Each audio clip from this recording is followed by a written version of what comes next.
than this brand is generating over that many years, for us, we're happy to talk. If not, then we just keep it. It's just a cash cow. We don't invest, we just keep it. So it really is, it is a basic calculation for them. Nothing more than that. When they divest, it's just because it's just like they want to refocus their portfolio, right? Like they always do. Yes, and for them it makes sense. They strongly focus on the new innovations coming up. Okay. And they do not want to spend any thoughts or any resources on old brands which are off patent and with low margin, because they think about very different types of margins. Yeah, because the innovative drugs, you have gross margins of 90%. Yeah. Yeah. I mean exactly. Yeah. It's a different world. That's the beauty as well. I mean, even these guys, right? They got drugs can be pretty high margin, but then, so I mean, they're always going to sell, but to someone who has the right network and all that. But is it difficult to replicate some kind of network? Because the reason I'm asking is, if you look, I mean, even guys like Zentiva, right? They don't have they don't have a high network. So I was thinking, is this company?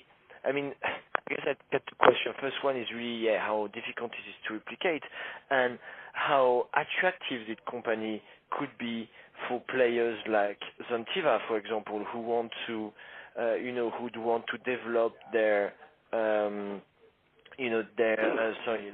distribution network. Yeah. First question: how difficult to replicate it?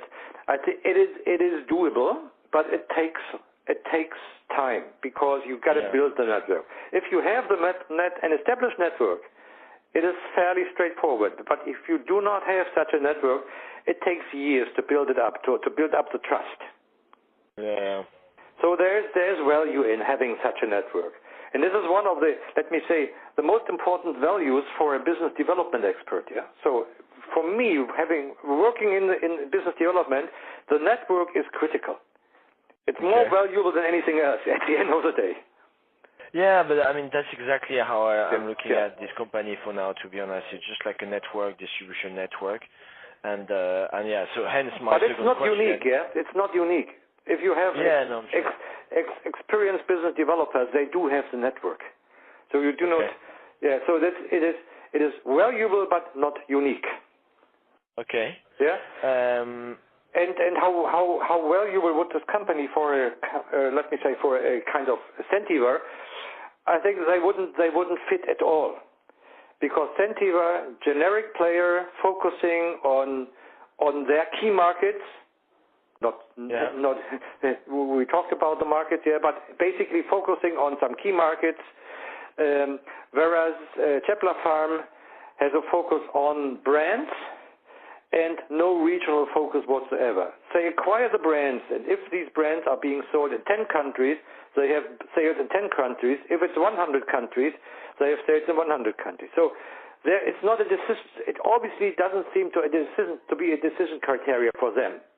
But for the major pharma companies, a regional focus, a regional strategy is part of their DNA.